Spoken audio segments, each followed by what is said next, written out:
Chapter 2. Immigrants, the New Natives, 1830s. See 'em in about a dog. Use the bathroom. I needed to go see a man about a dog real soon. New families moving to the Ozark Hills must have seemed like a tide of people in the mid-1800s. The U.S. Census in 1830 showed that the population was nearly 13 million people living in America. Native Indians watched the immigrants moving across the land like locusts devouring the natural resources. In 1830, Congress enacted the Indian Removal Act, relocating Indian tribes living east of the Mississippi River into the western territory of the Louisiana Purchase. The 5 major tribes affected were the Cherokee, Chickasaw, Choctaw, Creek, and Seminole. That period of history became known as the Trail of Tears, as native tribes were forced into western territories, including Arkansas. It was a 6-year process, and many of the Native Americans did not survive the move. Northwest Arkansas had been Osage territory for the last 100 years, with some unidentified tribes scattered about and living in bluff dwellings.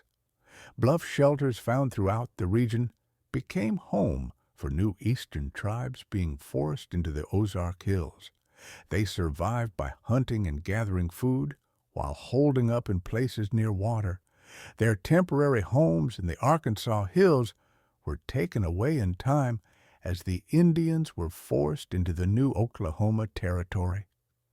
In September of 1838, John Benj moved 1,079 Cherokees into Oklahoma territory. They took a route across northern Arkansas, Boone County, passing over by a trail that later became the Military Road. The trail cut through patches of prairie and savannas, avoiding forest and difficult terrain, and crossed creeks at suitable fords. The journey was taken by foot and extended through the winter months into 1839, covering a distance of 800 miles. The Indians referred to the trail as the place where we cried. A white missionary traveling with the Cherokees wrote in his journal that they were obliged to lie down on the naked ground in the open air, exposed to wind and rain. Many are hastening to a premature grave. The following is a historical gathering of sources to recreate the journey made by the Benj Detachment. The first 4 detachments traveled with military escorts, but the 13 subsequent detachments were allowed to complete the removal under the leadership of Chief John Ross. Each detachment was led by a Cherokee leader, called a conductor. John Benj was the conductor for a detachment that traveled a different route from any of the other detachments, one that led them across southeast Missouri and northern Arkansas. The U.S. government allotted 66.24 for each Cherokee person for 80 days of travel. Even though the Benj detachment averaged 10 miles per day, a fast pace among the groups traveling overland, the 80-day monetary allotment was not enough. Their 768-mile trip took 106 days to complete. Members of the detachment rode in 60 wagons and on horseback, some astride what were reported to be fine riding horses. Some 600 horses had to be fed along 1,200 people, so provisions had to be purchased along the way. Because there is no existing diary or description of the day-to-day travel or route taken, some information about this detachment must be gleaned from the records of food and fodder purchased on the trail. Newspaper reports from towns along the way also provide insight. The detachment crossed the Mississippi River into present-day Missouri at Iron Banks, now Columbia, Kentucky, in mid-November 1838. They turned southwest and crossed into Arkansas at Indian Ford on the Current River around December 8th. Following the route known as the Southwest Trail or the Old Spanish Road, they passed through Smithville and near Batesville, where some of the party halted for wagon repairs. Turning westward, they crossed the White River near Talbot's Ferry. Rivers were low, so instead of taking the time to use the ferries at any of the river crossings, they drove, rode, or waded through the icy water. The detachment passed through or near Carrollton and Osage, Carroll County, and Huntsville, Madison County, arriving at a place described as Stone's Farm or Johnson's Switch near Fayetteville on January 13, 1839. They camped along a creek and up the hill from what is today the intersection of Martin Luther King Boulevard and Stadium Drive. In 1998, a small park was created and a historical marker erected on the northwest corner of MLK Boulevard and Stadium Drive. On January 14, 1839, the detachment was on the road to Cane Hill, Washington County. The Binge detachment ended their journey at Mrs. Weber's farm near present-day Stillwell, Oklahoma, on January 17, 1839. The above information is taken from a report to the Arkansas Historic Preservation Program, 2002, written by Dwayne King, and from papers presented at the Binge Detachment Symposium, sponsored by the Arkansas Chapter Trail of Tears Association in Pocahontas, Arkansas, March 29, 2014. https www.heritagetrailpartners.com 2015-06 Binge Route. This second move of the Indians allowed European immigrants to feel more secure about finding and settling in the hills of Arkansas. Many Ozark families have stories of Native Americans being taken into their family. Stories are told of how they have some Indian blood in their lineage. Yet the Harness family has no native Indian blood if you trust DNA testing. While there could be the occasional blending through other bloodlines through marriage, there are no stories or evidence that can be verified of Indian heritage in our dominant Western European DNA testing of the Harness family. The facial features that sometimes have been interpreted as Indian could be trait characteristics of Melinda Turney Harness, who came from a Belgian lineage. To the south of the Arkansas Territory in the mid-1830s were the battles for independence in the Republic of Texas. Sam Houston liberated the European immigrants from the Spaniards and gave them the vast land of a new republic. Texas was the birthplace of a future daughter-in-law named Katie Flatt, whose family had immigrated from Switzerland to America. While the wide-open plains of Texas drew some to the sea of grasslands, it was the rocky hills of the Ozarks that drew the early Harness clan. Like the lands of Virginia and Tennessee, many newcomers to the Ozarks felt at home in the mountains, as new towns often were named after places from which they had moved. At a river town called Independence, which was to the north of the Arkansas Territory and neighboring Missouri, and up its great river next to the border of the Kansas Territory, 21 wagons and 110 souls headed across the northern plains toward a distant place called Oregon. The Oregon Trail became a conveyor for adventurous pilgrims seeking a new promised land in the 1830s, while others went south from Independence on a route called the Santa Fe Trail into the Southwestern Territory, although for some reason it was the hills that drew Alec and Jenny to start a homestead up a hollow on Bear Creek in the Ozark Hills. We have no information containing the dates that the Harness family came into the newly designated Searcy County, Arkansas.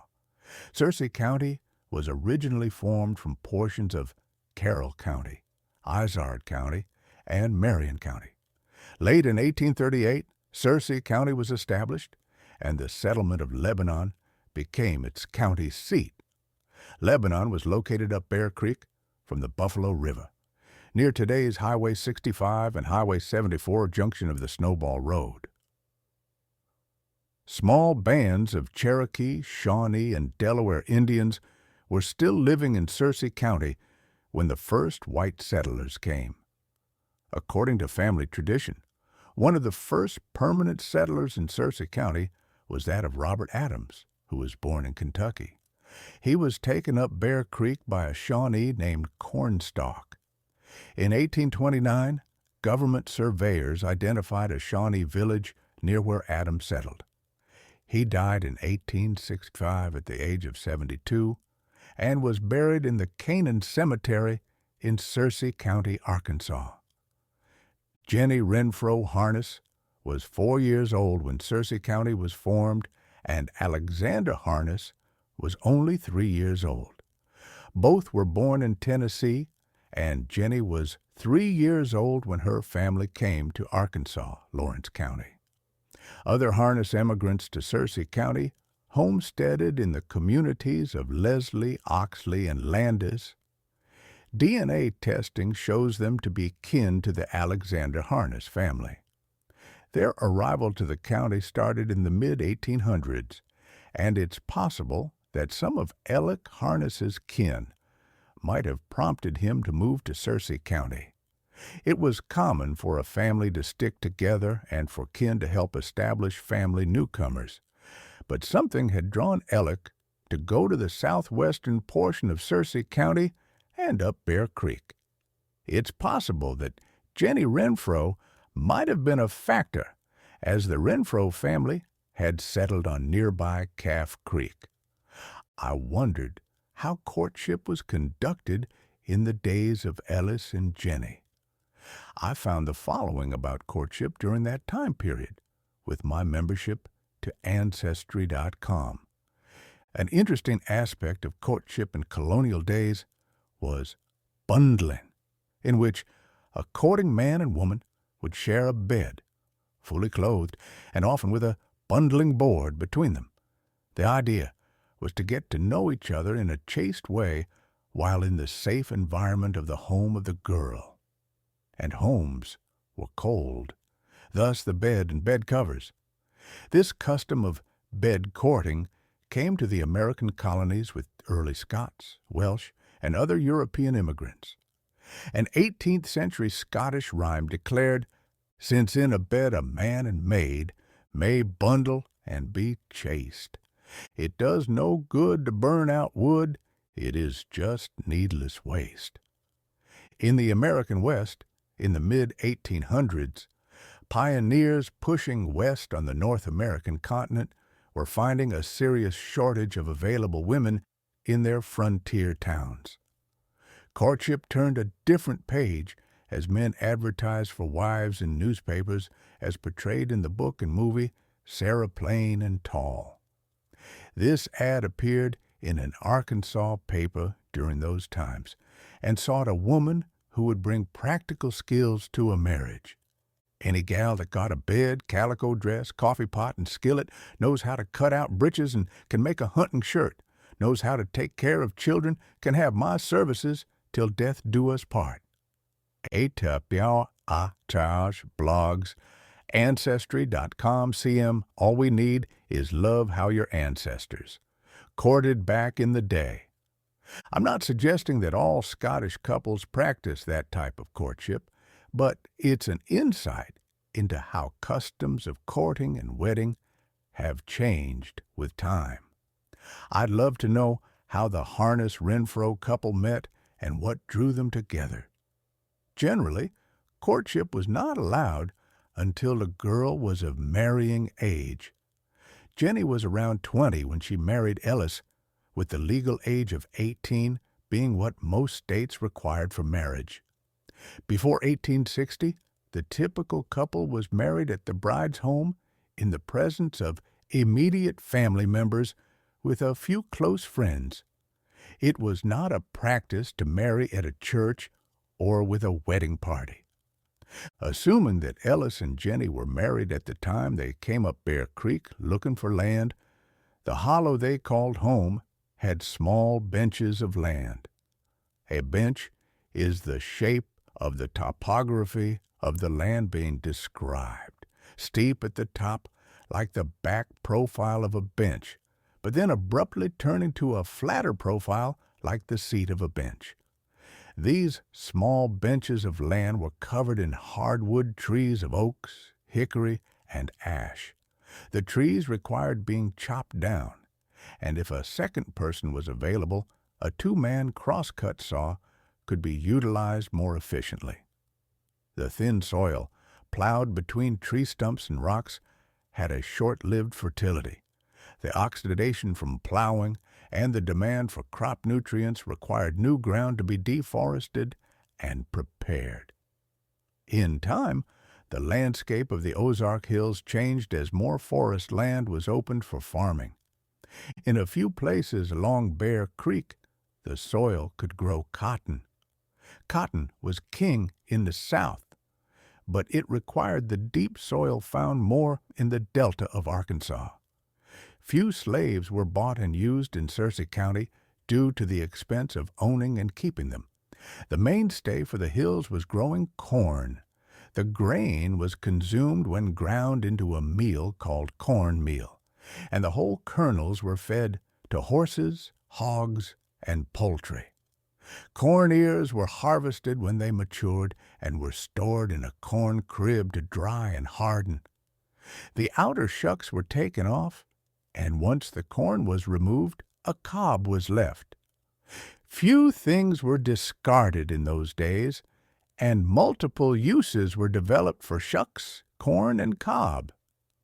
An African American named Henry Blair was awarded a patent for a corn planter in 1834. The horse-drawn device opened the ground and dropped a single kernel of corn, which then covered it with a wheel that packed the soft dirt. This implement made it possible for large blocks of land to be planted in uniform rows. But hillside farmers like Ellick probably only planted by hand. The nimble hand and fingers dropped single seeds in the dirt, which was covered with about 1 inch of soil and firmed in by walking down the covered row. Little wheat was grown in the Ozark Hills with a few exceptions. Most of the soil profiles in Searcy County would not produce wheat, but it would grow barley grain. To the north and west of Arkansas and the Kansas Territory, wheat grew well. When Cyrus McCormick invented the first successful reaper in the 1830s, the harvesting of wheat exploded. Larger fields of grain could be planted, then cut down, sheathed, and stacked for drying. Thrashers followed and beat the grain from the stems and separated the husk from the kernels of wheat. One exception in Searcy County was a place near Leslie called the Cove. Highway 65 runs through the cove, and a red barn has the remnant of its identity which says Willie's Cove Ranch, just as you cross Cove Creek Bridge. In time, early 1900s, a flour mill was built, and the flour sold abroad. Families like the Alexander Harnesses usually had to buy flour if they had the money because they couldn't grow wheat with much success. Reflection. The Ozark Hills had been unchanged for thousands of years until then. The landscape began to have roads and trails with plowed clearings along with structures for living and housing for animals. It never looked the same again. In an era of progress, many changes would come in time. Government and private ownership of the land led to exploiting the resources before the idea of stewardship and preservation came. Yet the land was made for man, and it was his dominion and his blessing to subdue it. Then God blessed them, and God said to them, "Be fruitful and multiply. Fill the earth and subdue it. Have dominion over the fish of the sea, over the birds of the air, and over every living thing that moves on the earth." Genesis 1:28. End note.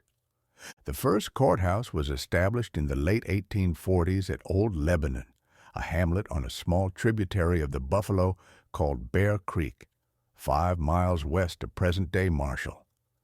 The first county officers included William Wood as county judge and William Cavanaugh as county clerk, while E.M. Hale served as the county's first sheriff.